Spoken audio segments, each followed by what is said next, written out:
Entrevistas com personalidades, empresários e figuras políticas.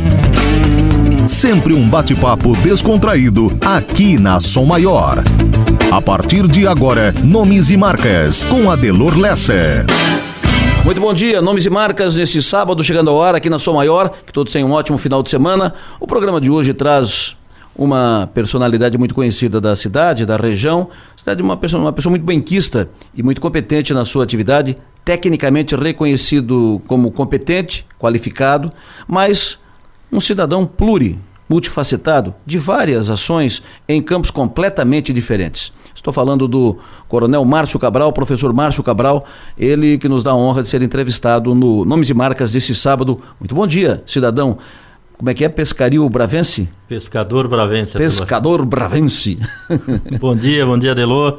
Bom dia ao ouvinte Som Maior. É sempre bacana estar aqui na Som Maior, né? A gente tem a participação no debate, tem a participação nos comentários no teu programa sobre segurança pública, mas falar em linhas gerais sobre a minha história ou sobre a minha forma de ser é algo um pouco mais raro e é diferente, né? Confesso que é um mundo que eu ainda não caminho com muito conhecimento, mas eu acho que vale o desafio. Mas o senhor é um case de sucesso. Muito bem. Obrigado. Relacionado, encaminhou bem a sua vida, a sua atividade, soube se relacionar muito bem. E eu falei do cidadão, do pescador Bravense, porque nasceu em Pescaria Brava. Isso. Hoje município emancipado de Laguna. Nasceu lá, veio para cá quando? Como é que começou essa atividade? Até entrar na Polícia Militar, o que fazia o Márcio Cabral? Então, Adelor, eu nasci em Pescaria Brava em 1966, 28 de fevereiro de 66, e morei lá durante os primeiros 8 anos. E dali fui para Capivari de Baixo, que à época pertencia a Tubarão. O meu pai, ele tinha um pequeno mercado em Pescaria Brava, mas ele tinha muitas amizades e a maioria das pessoas queria pagar lá com galinha, com farinha, e não sobrevive dessa maneira. Mas o vendedor que vendia para ele, para o mercado dele, ele queria dinheiro, né? Queria cash. E aí, claro, a coisa não andou. Ele passou a trabalhar então como frentista de posto de gasolina. Minha mãe dava aula, era professora primária. E a partir daí, então, como ele teve que trabalhar em Tubarão, a gente foi morar em Capivari, ali próximo de Tubarão. E ali estudei, em seguida fiz o concurso para a SATIC. Aos 13 anos fiz o concurso para a SATIC. A SATIC era um concurso na época. Fui aprovado no concurso da SATIC. Para acesso como aluno? Isso, para acesso como aluno no segundo grau. Era um vestibular, Era uma espécie de vestibular. Okay. Era muito disputado. E fiz também um curso preparatório para a Escola Técnica Federal. Acabei também sendo aprovado e fui para a Escola Técnica Federal, né? Na SATIC não dava para vir porque na época não havia vagas no internato. Aqui tinha um internato, né? Eu acho que eram os irmãos, se não me engano, os irmãos Maristas que cuidavam daquele internato à época. Não havia vaga, eu acabei indo para Florianópolis estudar na Escola Técnica Federal e morar, claro, em República de Estudante. Primeiro no Morro do Mocotó, depois no Morro da Caixa. E ali nunca tive nenhuma ligação com a Polícia Militar. Só que os meus pais, eles cantavam em um grupo de seresta. Minha mãe é uma soprano, né, de altíssima qualidade, assim, e o meu pai só a acompanha, faz de conta, mexe com a boca. Parceiro. E nesse grupo tinha um sargento da PM que tocava gaita. E ele, quando eu... Gaita, sanfona, gaita acordeon? De boca e de acordeon boca. Também. E ele então, quando eu estava concluindo a Escola Técnica Federal, ele citou essa possibilidade, por que não fazer o concurso para oficial, que na época era um concurso vestibular. Quando saía do segundo grau, fazia o vestibular. Eu fiquei com aquilo em mente, mas não me defini por aquilo. Eu me defini quando, na verdade, um grupo de cadetes foi até a Escola Técnica Federal, à época, falar do curso de oficial. Um curso de cadetes acompanhados. E na Escola Técnica tu fez para que Eletrotécnica. Eletrotécnica. Então eu estava concluindo a Escola Técnica, já tinha emprego definido, ia trabalhar na Cerâmica Porto Belo. Opa. Esse era o emprego. E aí quando vieram esses representantes da Academia de Polícia falar do curso de oficial, eles colocaram o seguinte: olha, e lá tu ganhas uma bolsa de estudos. Para estudar, ganhava uma bolsa de estudos. Eu imaginava que curso superior eu teria que pagar. E não receberam uma bolsa de estudos, mas recebiam uma bolsa de estudos na época 30 mil cruzeiros. E iria ganhar na Cerâmica Porto Belo 70 mil. Então perguntei o quanto ganhava assim que se formasse. Eram 4 anos de formação, quanto ganhava. E eles me disseram: ganha 210 mil cruzeiros. Adelor, meu olhinho era uma caixa registradora, só cifrão. Bom, é para esse negócio que eu vou tentar ir. Aí já tinha a palavra do sargento, que era amigo dos meus pais, já tinha essa questão toda.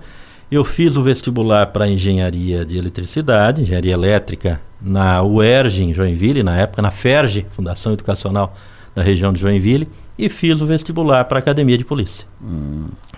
Tive a oportunidade de passar nos dois e fiz a opção pelo curso de oficial. O segundo colocado do curso de eletrotécnica na Escola Técnica também fez os 2 vestibulares, também passou, foi para engenharia elétrica e foi no meu lugar para Porto Belo. Hoje ele ganha 10 vezes mais que eu. A conferir. Então hoje ele, claro, está numa outra instância, mas são escolhas. E eu fiquei muito feliz com a escolha que eu fiz. E tu já entrou na Polícia Militar como sargento? Como cadete. O cadete ele é superior a subtenente. Para nós mostrarmos aí a graduação dos praças, né? Porque o cadete já entra no ciclo dos oficiais. Então a graduação dos praças é soldado, né? 3ª, 2ª e 1ª classe, cabo, 3º sargento, 2º sargento, 1º sargento, subtenente. E aí vem o cadete, que é o aluno oficial. Então o cadete ele já entra com uma graduação superior a todos os praças. Então a tua primeira atividade profissional, depois de estudante, policial militar. Policial militar. Cadete, entrou na Polícia Militar. Não Antes tinha... disso, nem no tempo de Pescaria Brava, Capivari? Só vendendo picolé em Pescaria Brava. Vendendo picolé? No mercadinho do meu pai. É Exatamente. Mas de carrinho não, né? De sacolinha. Aquele isoporzinho, né? Então vendia picolé em Pescaria Brava, saía, pegava no mercado do meu pai e vendia assim 2, 3 vezes por semana. A única experiência profissional que eu tive antes de ser policial. E aí entrou na Polícia Militar aos 17 anos. Aonde? Lá em Joinville? Não, aí em Florianópolis, né? A Academia de Polícia fica em Florianópolis. Eu fiz o vestibular para a FERJ em Joinville para Engenharia Elétrica e para a Academia de Polícia em Florianópolis para o curso de formação de oficiais. E ficou lá em Florianópolis quanto tempo? Como é que foi quanto tempo para parar aqui? Por onde passou antes de chegar aqui? Fiquei em Florianópolis durante todo o curso, mais 3 anos, na verdade. E depois fiz a escolha. Nós tínhamos lá a escolha a fazer. Tínhamos a Polícia Rodoviária Estadual, tínhamos a Cavalaria, tínhamos o Grupamento de Busca e Salvamento do Bombeiro e o Corpo de Bombeiros, além dos batalhões de polícia propriamente ditos. Então, se tu escolhesse Corpo de Bombeiro, podia ter sido governador. Poderia, mas aí... O Moisés é da tua época? Não, Moisés veio depois. Depois. Da minha época é o deputado Mocelin. O Mocelin, inclusive, foi o 2º colocado da minha turma. Que é bombeiro também. Que foi para o Grupamento de Busca e Salvamento. Eu fui o 3º colocado da turma, logo depois do Mocelin, e vim para o batalhão da PM de Tubarão, porque na época Criciúma pertencia a Tubarão. Como eu morava em Capivari, queria voltar para casa, na verdade. Estava aí já desde os 13, 14 anos, fora de casa, entre Escola Técnica Federal e Academia de Polícia. Então, com 20 anos, me formei e vim para Tubarão, de retorno, trabalhar no batalhão de Tubarão. Ficou quanto tempo ali?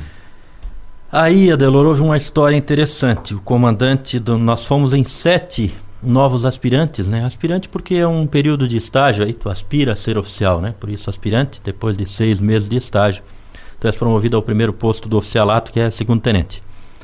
Então houve um fato interessante. O comandante do batalhão à época, em Tubarão, tinha sido o último colocado da turma dele. E ele imediatamente, quando chegaram os 7 aspirantes, ele perguntou quem é o primeiro. E eu, imediatamente, né, com 20 anos, naquele afã, sou o primeiro, vou escolher Laguna. Vou ficar aqui perto da minha casa para trabalhar durante a Operação Veraneio, que seria a nossa primeira atividade operacional, né? E já larguei na frente dizendo que era eu. Então tu vai escolher por último. Porque comigo os primeiros serão os últimos. E escolhi por último, só sobrou Criciúma. Ninguém queria vir para cá. Só sobrou. Isso só era sobrou 70 Criciúma. aí? Isso era 1986. 86 já? 86. E aí nós tínhamos Araranguá, nós tínhamos Laguna, nós tínhamos Jaguaruna e tínhamos o Balneário Rincão. Então eu vim para Criciúma para trabalhar no Balneário Rincão durante a Operação Veraneio, que seria ali o meu estágio como aspirante para poder em seguida ser promovido a tenente se fosse aprovado no estágio. Meu comandante aqui na época, hoje coronel, à época capitão Sérgio de Bona Portão. Opa! Né? Hoje ele está morando em Tubarão, né? Mora em Tubarão hoje. Especialista em trânsito? Especialista em trânsito, exatamente. Aranaguense? Casado com uma aranaguense? Isso, exatamente. Casado com uma aranaguense, mas ele é sideropolitano, né? Lá da região do Jordão. Então, aqui chegando no dia 10 de dezembro de 86, vim arrastando a bota, trazendo um Fiat 147, né? Então aprendi a dirigir no Fiat 147 e no Fusca da PM, que não tinha freio de pé, só no freio de mão. Então, era um negócio maluco, quase infartei o marido de uma senhora infartada no Rincão ao trazê-la para o Hospital São José. Na época não tinha SAMU, não tinha Corpo de Bombeiros fazendo um socorrimento de urgência, era tudo feito pela PM, né? Eu estava próximo da Lagoa do Jacaré, uma senhora teve um princípio de infarto, e aí coloquei na parte de trás do Fusca, e o marido veio, e lá vinha eu com aquele Fusca sem freio de pé, só freio de mão. Né? Aprendi a dirigir praticamente nas viaturas da polícia. Claro, tinha habilitação, tinha algum conhecimento, mas não era hábil, né? O suficiente o quanto sou hoje, vamos dizer assim, em termos de direção. E aí vim para cá. Meu primeiro jogo, sempre gosto de frisar, né? O capitão Sérgio iria comandar o jogo naquele dia, Criciúma e Corinthians pela Copa União. Módulo amarelo, módulo verde, alguma coisa assim. E logo que caí aqui já tinha esse jogo, eu ia ser uma espécie de auxiliar dele, de assessor dele durante o jogo para aprender, né? Só que a esposa dele foi acometida de um pequeno resfriado, alguma coisa assim, e foi pro hospital, e ele foi junto. Então chegou um subtenente bem velhinho, chegou e disse: aspirante, o capitão não vai poder vir, o senhor vai comandar o jogo. É contigo? É contigo. Delor, eu só tinha trabalhado lá no campo do Avaí, na Bocaiúva, onde hoje é o Shopping Beira-Mar, né? E como auxiliar, nunca tinha comandado uma partida de futebol. E aí chamei o subtenente e disse alguma coisa como se eu soubesse realmente toda a tratativa do futebol de campo. Perguntei para ele: vem cá, vocês colocam policiais nas arquibancadas, nas ruas, já tentando forçar para que ele dissesse onde mais se colocava, fazer, porque né? O óbvio eu já tinha dito, né? E aí ele disse: isso, nós colocamos aqui assim, assim, assim. Então é igual como nós aprendemos lá na academia, coisa nenhuma. Tá tudo certo. Tá tudo certo. E aí coloquei e torci ardentemente para o Criciúma ganhar, porque nós tínhamos ainda a baixadinha ali no estádio, né? Sim. A grade era próxima a uma pista de atletismo que tinha no campo, e a torcida subia naquela grade, e eu literalmente, não apavorado, mas preocupado, muito preocupado. Até que o Silvio Laguna, aos 38 do segundo tempo, fez o gol do Criciúma. O Criciúma ganhou e tudo acabou em paz. E o Corinthians era um grande time à época, né? Tinha Vladimir, Birubiru, na época da democracia corintiana, Sócrates, e o Carlos, o goleiro, né? Enfim, e aí com a vitória do Criciúma tudo se acalmou, e ali começou a minha paixão por Criciúma, né? Primeiro pelo time e na sequência pela cidade. Fiz um estágio aqui durante 6 meses, fiquei mais 4 a 5 meses aqui, voltei para Tubarão para concluir o estágio por mais 2 ou 3 meses e vim em definitivo para cá. Ô, Cabral, tua passagem aqui, e evidente que tu começou a ganhar, digamos, notoriedade na gestão de conflitos. Seja conflitos na saída do estádio, com torcida, um enfrentamento entre torcidas, alguns, mas principalmente conflitos em greves de mineiros e greves de trabalhadores. Tu ganhou notoriedade porque sempre foi firme na condução de administrar e restabelecer a ordem, mas sempre respeitoso, nunca foi de agredir, bater e tal. Como é que foi como é que tu te preparou para isso? Porque administrar conflito com mineiros aqui era um negócio complicado, eram grandes conflitos aqui que a gente acompanhou à época. Como é que tu te preparou para isso? E como é que tu te viu no meio disso? Então, Adelor, Eu tive um comandante que veio para cá comigo naquele mesmo período, que era o capitão Beneval João de Souza. Então, o capitão Beneval era um sujeito que tinha... Tocador de violão, tenor, né? Tenor. Ele comprou um bolachão daquele de 24 músicas italianas, decorou todas elas e andava no Maverick que ele tinha com violão e uma caixa de som com amplificador. E quando ele chegava nesses locais da antiga italiana, ele já saía cantando América, América, América, e agradava todo mundo, né? E ele tinha realmente uma habilidade na fala, uma capacidade de interrelacionamento muito forte. E ele me deu 2 lições, assim. A primeira, ele me disse o seguinte: Guri, de tanto eu conversar contigo, eu tenho certeza que serás um bom comandante, e o futuro de qualquer oficial é comandar algum dia. Ele é preparado para isso. Toda a carreira, ela acaba no comando de alguma unidade. Então, quando tu chegares lá, nunca esqueça do que eu vou te dizer. Quando tu fores comandante de uma unidade, o nível de poder teu vai ser muito grande. Todas as maiores autoridades da cidade talvez estarão na plateia batendo palma para ti, que estará compondo a mesa de autoridade junto com o diretor do fórum, junto com o prefeito, com o presidente de câmara. E tu terás à tua disposição 300 homens que praticamente, de uma forma quase cega, farão aquilo que tu disseres. Então nunca esqueça. No primeiro ano tu vais conhecer o teu terreno. No segundo ano tu vais estabelecer a tua política de maneira mais definitiva. No terceiro ano tu consolidas a tua política. No quarto ano tu preparas o teu substituto. Porque se tu não fizeres isso, a partir do quinto ano, esse poder que tu domina e tem as rédeas na mão, vai inverter o jogo e ele terá as tuas rédeas. Essa foi a primeira grande lição que ele me deu. Então eu procurei nunca passar mais de 4 anos em qualquer comando que eu tivesse a oportunidade de trabalhar, porque realmente isso é dessa forma. O poder que te é colocado na mão, ele é muito grande. Se tu não tiver cuidado, ele te domina, ao invés de tu controlá-lo. E a outra lição foi exatamente sobre as greves, e aí eu volto para a resposta da pergunta que tu me fizeste. Ele disse o seguinte: Guri, nunca esqueça, se tu não conseguires diferenciar... Você tinha quantos anos que ele chamava de guri? Eu tinha 20. 20 anos, 20 e tantos anos. Nunca te esqueças, se num evento, num movimento paredista, numa greve, numa situação qualquer, a primeira regra é o diálogo. Se em algum momento tu tiveres que fazer o uso progressivo da força e o diálogo for vencido, tu tens que ter a certeza absoluta de que no meio das pessoas que serão afastadas por ti ou presas no movimento grevista, não há trabalhadores legítimos. Se não existe trabalhadores ali naquele meio, né, trabalhadores que realmente vêm defender a sua causa, tu podes agir com um pouco mais de força. Se houver, tenha prudência. Se não precisar agir, não haja, né? Haja de uma maneira mais prudente. E aí foi o que foi feito. Em todos os movimentos tinha trabalhadores, em todos os movimentos eu lembrava dessa palavra dele e tentava esgotar o diálogo até o final, né? Para nunca precisar levantar um cacetete contra um trabalhador. Qual foi o momento mais delicado que tu enfrentou? O momento mais delicado em termos de movimento paredista, sem dúvida alguma, a greve dos trabalhadores da CSN, que não recebiam há quase 6 meses, né?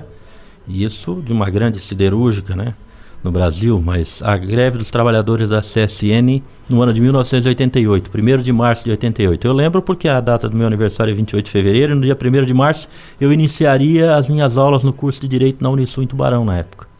Eu iniciaria o curso de Direito. E então esse foi o momento mais delicado, porque realmente foi muito difícil. Tu imagina o trabalhador há 6 meses sem receber isso, e imagina isso no dia de hoje, né? Nós não temos mais essa loucura no dia de hoje, né? Um trabalhador há tanto tempo sem receber, com a empresa ainda em atividade, né? Com a empresa desativada. Aqui no caso, Próspera, né? Isso, exatamente, Próspera. E aí, nesse período, houve a paralisação do Banco do Brasil e a paralisação das ações da Caixa Econômica Federal também. Então, ali foi... Depois aí nós tivemos aquele conflito todo, né? Na Getúlio Vargas, que se estendeu ao antigo Círculo São José, ao lado da igreja. E depois, o evento, nós ficamos durante 24 dias em prontidão. Foram mais de 800 policiais de todo o estado que ficaram acampados aqui no batalhão e no hoje 4º Batalhão de Bombeiro Militar. Então foi realmente, em termos de movimento paredista, o maior e o mais difícil de lidar. Foi uma experiência gratificante, policial militar? Sente saudade, Cabral? Sinto, muita. A começar por esse período de movimentos paredistas, né? Foram quase 300 movimentos grevistas que eu tive a oportunidade de participar, claro, do lado da PM, né? Mas somando aí movimentos de mineiros, calçadistas, que era muito forte também naquela época, movimentos do vestuário, comércio, metalurgia, cerâmica, através do sindicato dos mobiliários. Então, esse período fez muita reunião com o movimento sindical, né? Muita. Foi um movimento riquíssimo. Eu digo sempre que eu aprendi muito mais sobre direito trabalhista acompanhando as negociações do Milton Mendes de Oliveira com os mineradores, que eram as discussões que eu conseguia acompanhar, né? Isso na época, o seu Paulo Freitas, Realdo Guglielmi e outros mineradores que sentavam-se à mesa. Eu aprendi muito mais sobre direito trabalhista ali do que durante os 5 anos de banco de faculdade. Então foi uma experiência fantástica, gratificante, e ela culminou com um negócio muito legal, muito interessante, que foi o quê? Quando o Décio Góes assumiu a prefeitura, ao natural a polícia, ela se aproxima de todos os prefeitos, porque existem os convênios de prefeitura e polícia militar.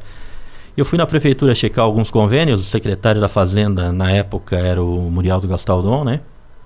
E ao chegar na porta da prefeitura, um senhor negro, ele estava com a criança à mão e me encontrou, me chamou, eu já era capitão, mas ele me chamou de Tenente Cabral, à época foi como ele me conheceu, né? E disse para a netinha dele, que estava com ele à mão, disse: olha, esse foi o policial que não deixou um outro policial bater no vô. E aí eu fui lembrar, na época do movimento em frente ao Banco do Brasil, em 1988, ele havia caído, e quando um policial levantou o cacetete para bater, eu segurei no cacetete e não permiti que o policial agredisse, e principalmente, primeiro por ser um trabalhador, e depois, por ser uma pessoa caída, não é a regra policial. Enquanto isso, o Cabral também migrou para o futsal. Exatamente. Foi dirigente, não cartólogo, foi gestor de um time de futsal aqui da Anjo, um time que teve destaque estadual, disputou competições nacionais. E depois de largar a farda, depois de ir para a reserva, foi para o banco escolar, aí como professor. Então, por isso que eu digo que é um cidadão multifacetado, né? Exato. Era policial militar, cumpriu o seu papel, professor, foi dirigente de time de futsal. E treinador antes, por 8 anos, né? Treinador, e depois se consolidou como um especialista na área de segurança. Perfeito. Como é que esse Cabral se administra aqui, ali e lá ao mesmo tempo?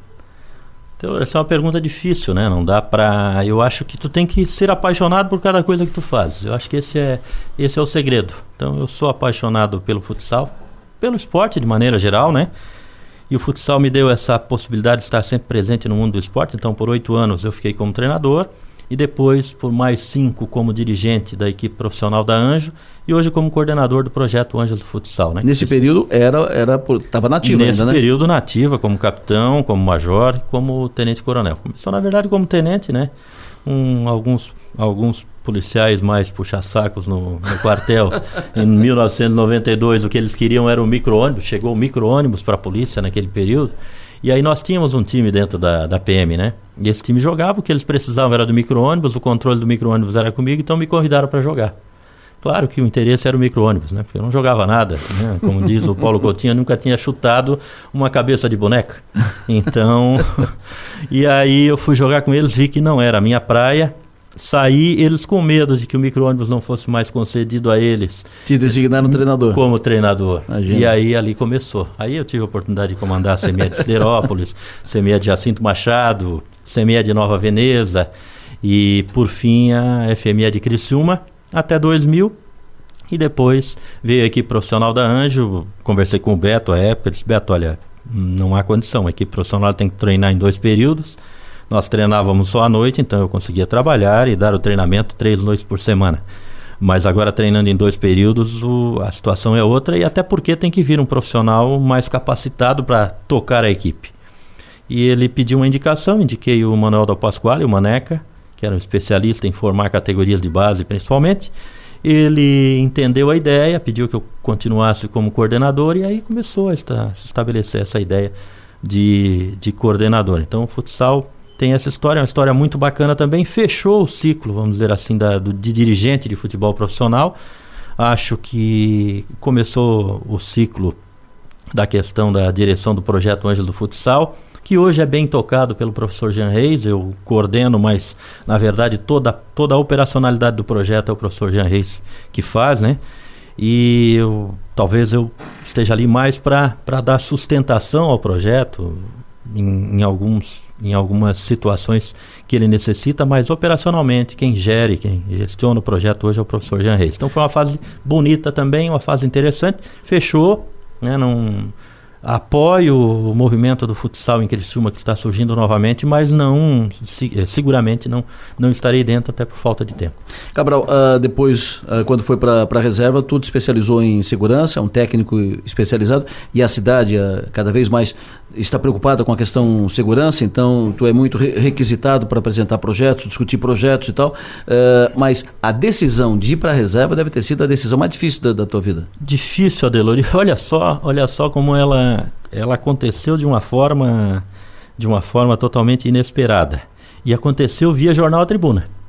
Não sei se já tive a oportunidade de contar essa história, mas eu acho que é interessante, é diferente pelo menos, né? Eu iria sair do comando do batalhão, eu tinha 33 anos de polícia, iria sair do comando do batalhão e subir para o subcomando regional. Comando regional onde está o coronel Barreto hoje comandando, né? Ia sair para o subcomando regional, que à época era comandado pelo coronel Lênio Espíndola. E dali a um ano, fatalmente teria a minha possibilidade de promoção a coronel e aí exerceria o comando regional, porque eu tinha comandado os 3 batalhões aqui da região, fecharia a carreira com o comando regional. Só que nessa migração, alguém no jornal A Tribuna colocou no jornal uma notinha muito pequena de que eu sairia da polícia e não do comando do batalhão. E em momento algum eu pensava em sair da polícia naquele momento.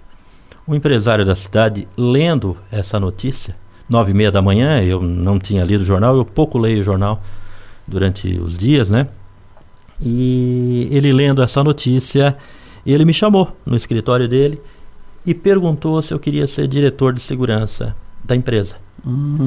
E pagava um valor que era o mesmo valor que eu ganhava na Polícia Militar à época. Eu que não acreditava sequer que tivesse trabalho para um policial militar aqui fora, eu imaginava que eu ia continuar dando as minhas aulas na faculdade, caminharia por aí, terminaria o mestrado, buscaria um doutorado na sequência e ficaria no meio acadêmico. Era a única possibilidade que eu vislumbrava. Mas isso também depois de completar mais tempo na PM, além dos 33 anos. E aí, na sequência, o prefeito me ligou. O prefeito me ligou pedindo, era Márcio Búrico à época, tentando iniciar a Secretaria de Segurança no município. Na sequência, me ligou um outro empresário, porque o produto dele estava com um problema de réplica por todo o país, ele precisava de alguém, queria montar uma diretoria de segurança e também viu a notícia de que eu iria sair da polícia. Naquele momento, eu já comecei a pensar. Muita dificuldade, mas opa, para aí, tem espaço aqui fora e talvez o momento seja agora. E aí, claro, conversei com alguns amigos, inclusive conversei contigo, né? Conversei com mais alguns amigos e todos, né? Foram unânimes. Não, é o momento, eu acho que o momento está passando agora e é o momento de tu saíres. E era aquela decisão do Pelé, né? Para no auge, né? Para no melhor momento, né? Exatamente. Para no topo lá na alta. Foi muito difícil porque eu queria exercer o comando regional, queria fechar esse espaço. Não tinha interesse nenhum no comando geral, tinha possibilidades, tinha, não muito grandes talvez naquele momento, mas com o tempo talvez tivesse uma oportunidade maior até de ser comandante geral. É um sonho para qualquer oficial ser comandante geral? Mas as oportunidades que apareceram eram mais interessantes, inclusive da própria Confederação Sul-Americana de Futebol, também teve uma outra proposta nessa direção. E aí eu tomei a decisão de sair. Foi difícil? Foi, né? A minha esposa talvez tenha sido a que mais pediu para mim sair, né? Por conta, principalmente, dos episódios todos que aconteceram aí no comando, né? Facções criminosas, o fechamento dos bairros Paraíso e Levou Boa tiro, Vista. Levei. Não me acertou. Não te né? acertou, mas levasse muito tiro. Levei. Foram 12 trocas de tiro ao longo da minha carreira. A última, né, na Baixada, naquele episódio do fechamento da Baixada e do Paraíso e Boa Vista, né? Mas nunca foi atingido? Não, nunca fui atingido. Né? Tive em uma oportunidade, acabei atingindo um cidadão que tinha praticado um assalto a uma família, acabou perdendo a perna e depois acabou falecendo, mas foi lá no início da carreira também e faz parte. Eu acho que quando a gente entra lá, sabe disso, né? Ninguém nos esconde essa situação. E tem momentos que é tu ou ele, né? Exatamente. Tem momentos que é do lado de cá ou do lado de lá, não tem alternativa. Então, enfim, aí com a minha esposa, claro, pressionou bastante para que eu saísse também, apareceram as oportunidades, eu acabei tomando a decisão, e aí, como tu falaste, o momento era um ápice de carreira, e foi o momento que eu acabei decidindo. Mas foi difícil sim, foi complicado, a polícia é uma paixão, é uma marca, não sai de dentro da gente, isso se preserva no coração, no peito da gente, é uma camisa que a gente veste por dentro, né? A farda, ela continua vestida por dentro, e quando eu olho da janela do meu apartamento, uma viatura passando na rua, eu acompanho até o giroflex se apagar do meu campo de visão. Bate continência ainda? Bato continência ainda. Bate continência ainda? Claro, bato continência ainda, não tem dúvida, né? Cada vez que... E a continência, eu acho que esse foi também outro ensinamento, né? De um comandante meu, ele dizia, a gente presta continência somente dentro do regime militar, e por trás dela tem algo tão bonito, né? Tem valores por trás dela muito fortes, né? Como, por exemplo, o primeiro aprendizado na academia, na fachada da academia, tinha uma parte escrita que o comandante mandava nós decorarmos, o comandante da academia mandava nós decorarmos e gritarmos em voz alta aquele ditado, né? Aqui se formam líderes, e para liderar, primeiro é preciso saber servir. Não tinha jeito. Então nós decorávamos aquilo todo dia. E foi aquilo que nós aprendemos, né? A servir. Servir é algo muito legal, muito bacana. E aí, acabei saindo, né? Como eu disse, essa é uma marca forte e frisei, né? Esse comandante dizia sempre isso. A gente é algo tão bonito e algo que por trás, que é a questão da continência, tem valores muito fortes. Por que não prestar para as outras pessoas também? Aí comecei a prestar e isso virou marca. Hoje presto a continência com muita naturalidade, inclusive o presidente Bolsonaro me imita, né? E faz a continência também para muita gente. Foi um prazer te receber aqui no Nomes e Marcas, um privilégio, parabéns pela tua caminhada e muito obrigado pela oportunidade de estar conosco aqui na Som Maior e te ouvir a tua história, é sempre muito interessante. Sucesso e energia, um abraço. Legal, Delor, obrigado, né? E eu gostaria de deixar o agradecimento também aos mineradores, né? Que também me geraram essa oportunidade de estar num trabalho totalmente diferenciado da minha área e que tenho aprendido muito. Com todos lá, né? Com engenheiros de minas, engenheiros eletricistas, engenheiros mecânicos, geólogos, técnicos de mineração, os empresários de forma geral. Então, todos que integram o setor carbonífero aqui em Criciúma, eu tenho aprendido muito com todos eles e quero deixar também o meu agradecimento a eles pela oportunidade que me deram, pela honra de trabalhar com o Dr. Rui por bom tempo, Dr. Rui Ilse, pela grandeza que ele teve, né, de me receber quando ele estava deixando o sindicato e eu praticamente assumir boa parte das suas funções e receber com um galhardismo, com um cavalheirismo, né, uma gentileza fora da normalidade. Então, agradecer a todos e agradecer a Som Maior por essa oportunidade de falar um pouco sobre a minha vida. Então, obrigado, um abraço a ti e aos teus ouvintes. Nomes e Marcas deste sábado foi com o Coronel Cabral. Prazer tê-lo aqui. Muito obrigado pela sua audiência. Até sábado que vem. Sucesso e energia. Ótimo final de semana. Você ouviu Nomes e Marcas, inédito todo sábado, às 10h30 da manhã e com reprise aos domingos ao meio-dia.